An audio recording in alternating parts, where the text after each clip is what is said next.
نحمده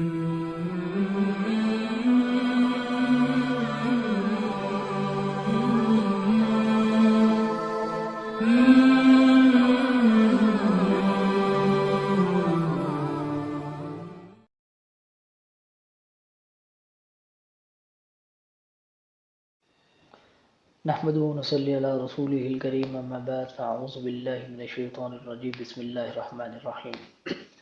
سامعین محترم، 8واں سپارہ۔ گزشتہ سپارے میں سورہ انعام کا تذکرہ چل رہا تھا، جس کا کچھ حصہ 7ویں سپارے میں ذکر ہوا اور آج اس کا کچھ حصہ 8ویں سپارے میں بیان ہوگا۔ اس سپارے میں سورہ انعام اختتام پذیر ہوگی اور سورہ اعراف کا آغاز ہوگا۔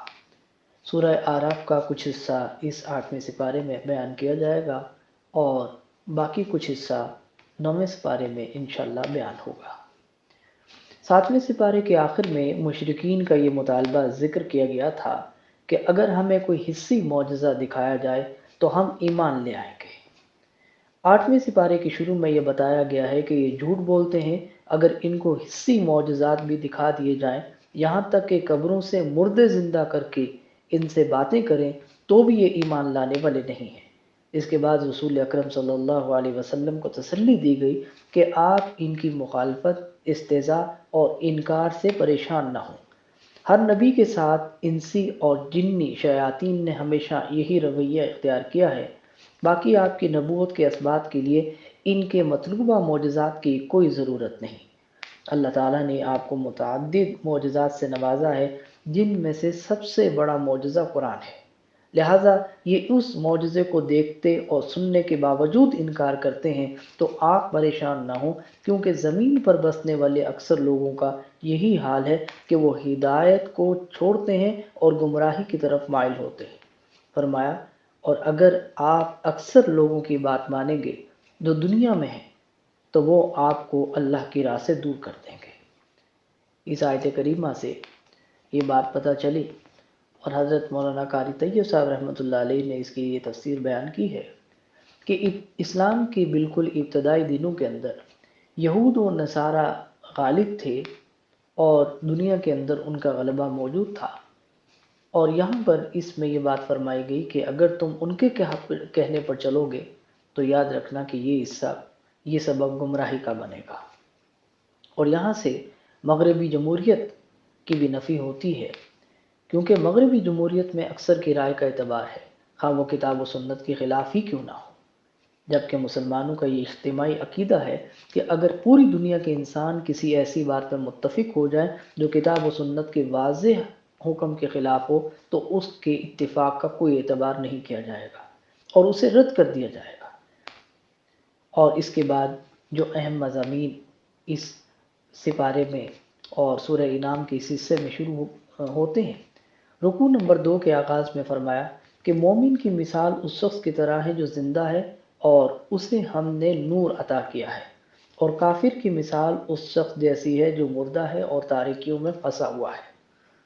ایمان اور ہدایت صرف اللہ کے ہاتھ میں ہے، وہ جسے چاہتا ہے اس سے نوازتا ہے۔ ہدایت یافتہ اور گمراہ فرقوں کا ذکر کرنے کے بعد فرمایا کہ اللہ ان سب کو قیامت کے دن جمع کر لے گا، پھر ہر ایک کو اس کے اعمال کے مطابق جزا یا سزا دے گا۔ مشرکین کی مختلف حماقتوں میں سے ایک حماقت یہ ذکر کی گئی ہے کہ وہ زمین سے حاصل ہونے والے غلے اور چوپاہوں میں اللہ کا حصہ الگ کر لیتے تھے اور اپنے شرکاء کا حصہ الگ کر لیتے تھے، پھر جو ان کے شرکاء کا حصہ ہوتا تھا اسے تو اللہ کے حصے میں نہیں ملنے دیتے تھے، لیکن جو اللہ کا حصہ ہوتا تھا وہ اگر شرکاء کے حصے میں مل جاتا تو اسے برا نہیں سمجھتے تھے۔ ان کی دوسری حماقت یہ تھی کہ وہ اپنی بیٹیوں کو فقر یا عار کی وجہ سے قتل کر دیتے تھے۔ عورت پر حضور اکرم صلی اللہ علیہ وسلم کے احسانات میں سے ایک بڑا احسان یہ ہے کہ حضور اکرم صلی اللہ علیہ وسلم نے اپنی زبان و عمل سے یہ سمجھایا کہ بیٹی کا وجود نہ تو باعث سے ننگ ہے اور نہ ہی فقر و غریب میں اضافے کا سبب۔ مشرکین کی تیسری حماقت قرآن نے یہ بتلائی کہ انہوں نے چوپاہوں کو مختلف قسموں میں تقسیم کر رکھا تھا۔ بعض وہ تھے جو کہنوں اور مذہبی پیشواؤں کے لیے مخصوص تھے، بعض وہ تھے کہ جن پر سوار ہونا اور ان سے کسی بھی طرح کا فائدہ اٹھانا جائز نہیں سمجھتے تھے، اور بعض وہ تھے جنہیں ذبح کرتے وقت اللہ کی بجائے بتوں کے نام ذکر کرتے تھے۔ ایک چوتھی حماقت یہ بتلائی گئی کہ جو چوپائے کے پیٹ سے جو بچہ پیدا ہوتا تھا اسے مردوں کے لیے حلال سمجھتے تھے مگر عورتوں کے لیے حرام، اور اگر وہ مردہ پیدا ہوتا تو اسے مرد اور عورتوں دونوں کے لیے حلال سمجھتے تھے۔ مشرکین کی یہ حماقتیں بتانے کے بعد انہیں اللہ کی نعمتیں یاد دلائی گئی کہ وہی اللہ ہے کہ جس نے باغات، زیتون اور انار جیسے مختلف پھل پیدا کیے ہیں، وہی اللہ ہے جس نے بار برداری کو گوشت اور دودھ کے حصول کے لیے چھوٹے اور بڑے جانور پیدا کیے۔ ان جانوروں اور کھانے پینے کی دوسری اشیاء میں تحلیل اور تحریم کا اختیار صرف اللہ کے پاس ہے۔ وہ جس چیز کو چاہتا ہے حلال کرتا ہے اور جس چیز کو چاہتا ہے حرام کرتا ہے۔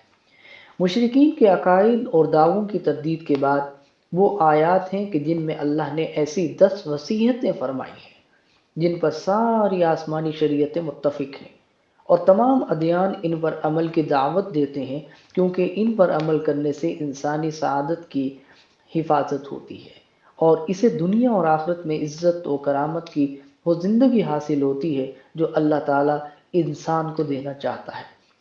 پہلی وصیت یہ ہے کہ صرف اللہ کی عبادت کی جائے اور اس کے ساتھ کسی کو شریک نہ ٹھہرایا جائے۔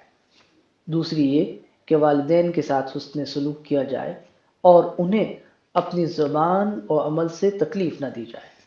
تیسری یہ کہ اولاد کو فقر کے ڈر سے، خوف سے قتل نہ کیا جائے۔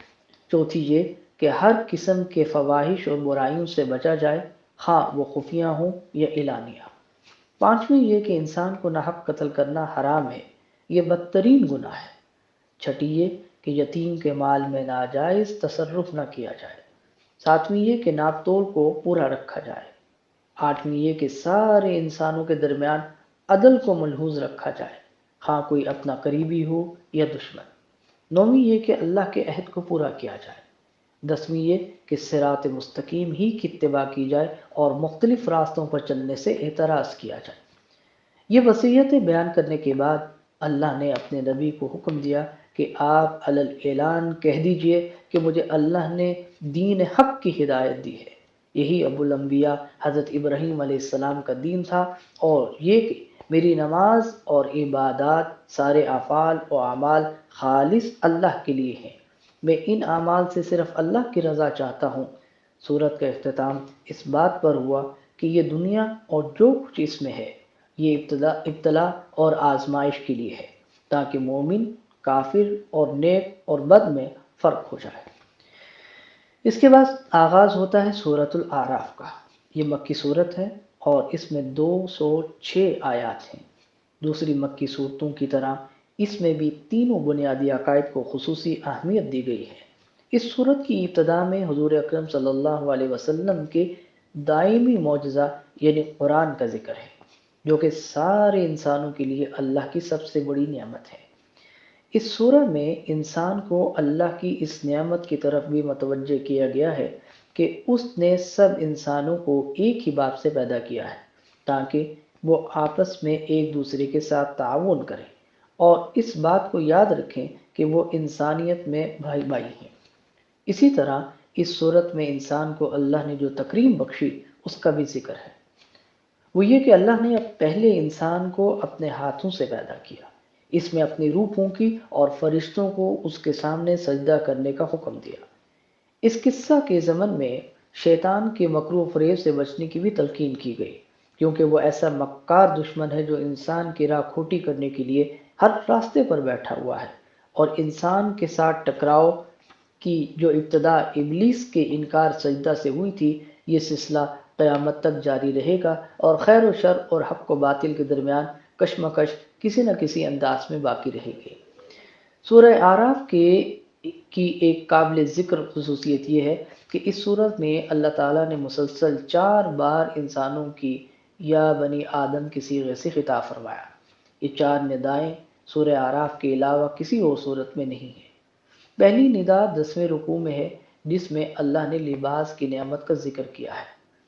آیت نمبر 26 میں، جس میں فرمایا گیا، اے اولاد اے اولاد آدم، ہم نے تمہارے لیے لباس اتارا ہے جو تمہارے سطر کو بھی چھپاتا ہے اور زینت کا بھی باعث ہے، اور تقوی کا لباس سب سے بہتر ہے۔ دوسری ندا 10ویں رکوع کی آیت نمبر 27 میں ہے، جس میں اللہ تعالیٰ ابلیس کے فتنے سے بچنے کی تلقین کرتے ہوئے فرماتا ہے کہ اے اولاد آدم، کہیں شیطان تم کو بہکا نہ دے جیسے اس نے تمہارے ماں باپ کو جنت سے نکال دیا، ان کے لباس اتروا دیے تاکہ انہیں ان کا ستر دکھا دے۔ تیسری ندا 10ویں رکوع کی آیت نمبر 31 میں ہے، جس میں فرمایا گیا کہ اے اولاد آدم، اپنی زینت کا لباس لے لو ہر نماز کے وقت، اور کھاؤ اور پیو اور اسراف نہ کرو، بے شک اللہ اسراف کرنے والوں کو پسند نہیں کرتا۔ چوتھی ندا 11ویں رکوع کی آیت نمبر 35 میں ہے، جس میں فرمایا گیا کہ اے اولاد آدم، اگر تمہارے پاس تم ہی میں سے رسول آئیں جو تم کو میری آیات سنائیں تو جو تقوی اختیار کر لیں گے اور اپنی اصلاح کر لیں گے تو ایسوں پر نہ کوئی خوف ہوگا اور نہ وہ غمگین ہوں گے۔ اولاد آدم کو یہ بار بار خطاب انہیں شیطان کے وسواس اور مکاریوں سے بچانے کے لیے ہے، تاکہ انسان ملمہ ساز باتیں سن کر دھوکہ نہ کھا جائے، کیونکہ وہ ایسا چالاک دشمن ہے جو بظاہر دوست کا لباس پہن کر آتا ہے، اور ایسی مکار لومڑی ہے جو اپنے آپ کو خیر خواہ کے روپ میں پیش کرتی ہے۔ اسے حق کو باطل اور باطل کو حق، شر کو خیر اور خیر کو شر بنا کر پیش کرنے کا فن آتا ہے۔ دنیا میں جو لوگ بھی یہ کام کر رہے ہیں وہ حقیقت میں شیطان کے ایجنٹ ہیں۔ یہاں یہ نقطہ بھی قابل توجہ ہے کہ پہلی 3 ندائیں لباس کے بارے میں ہیں۔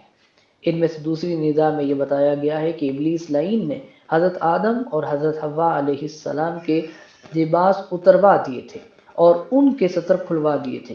گویا ابلیس کا ایک بڑا ہدف یہ ہے کہ اولاد آدم کو شرم و حیا کے لباس سے محروم کر دیا جائے اور انہیں فحاشی اور عریانیت کی راہ پر لگا دیا جائے۔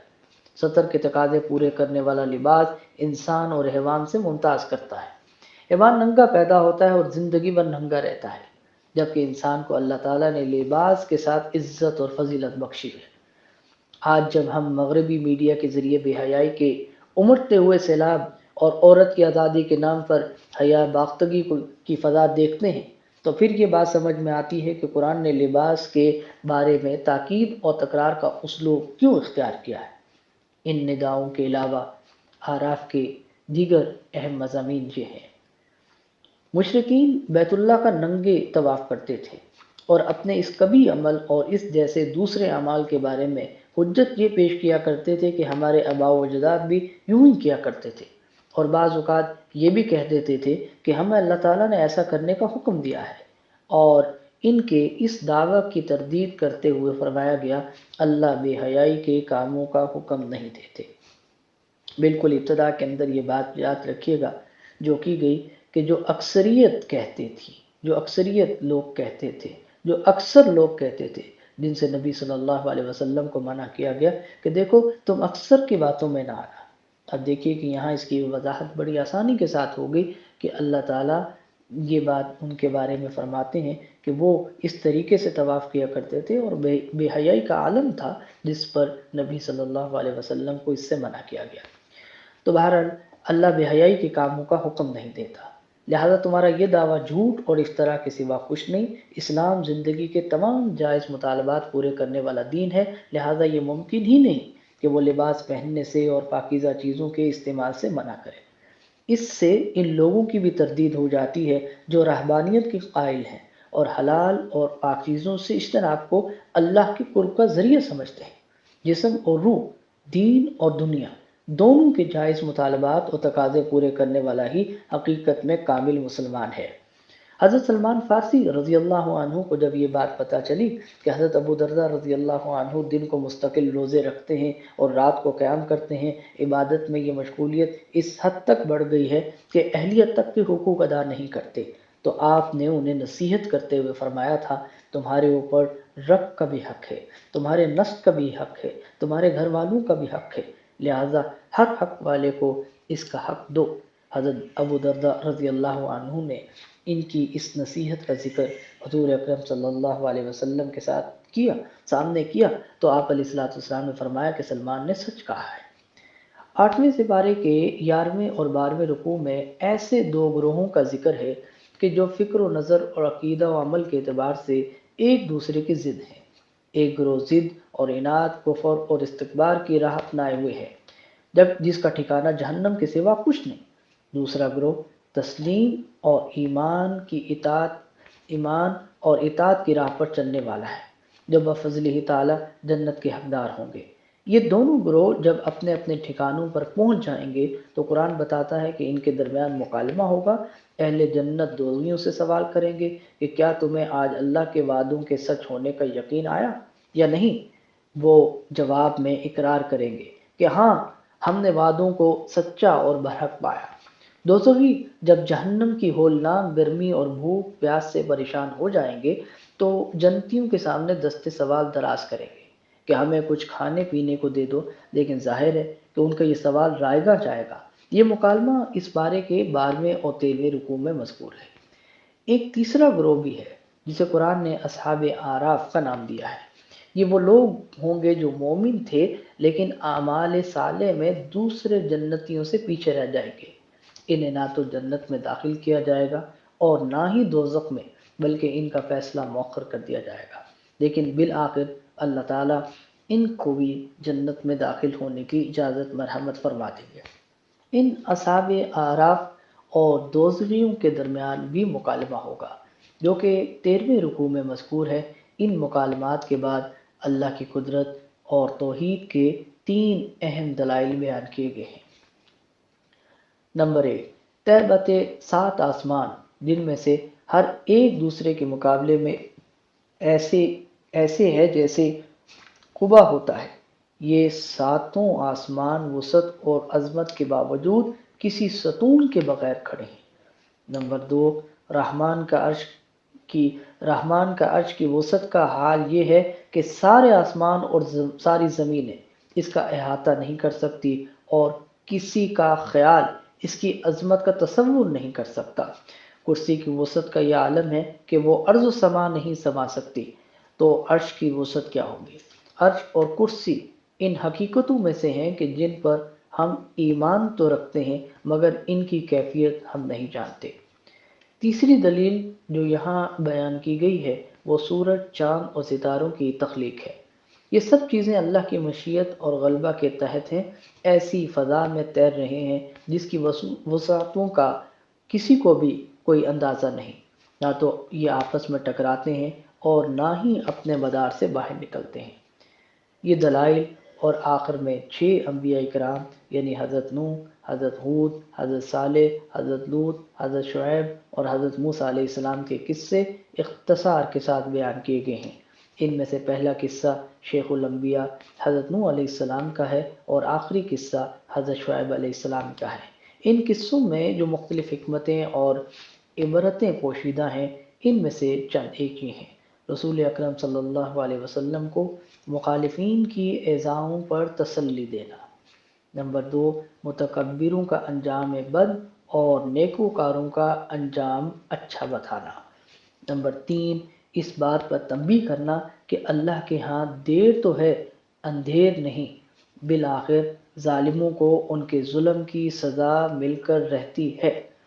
ہمارے آقا حضرت محمد مصطفیٰ صلی اللہ علیہ وسلم کی نبوت کی سچائی کی دلیل پیش کرنا کہ امی ہونے کے باوجود آپ تاریخ کے گمشدہ اوراق حقائق کے مطابق پیش فرماتے تھے، انسانوں کے لیے عبرت اور نصیحت کا سامان پیش کرنا۔ یہ تھا 8ویں سپارے کا خلاصہ۔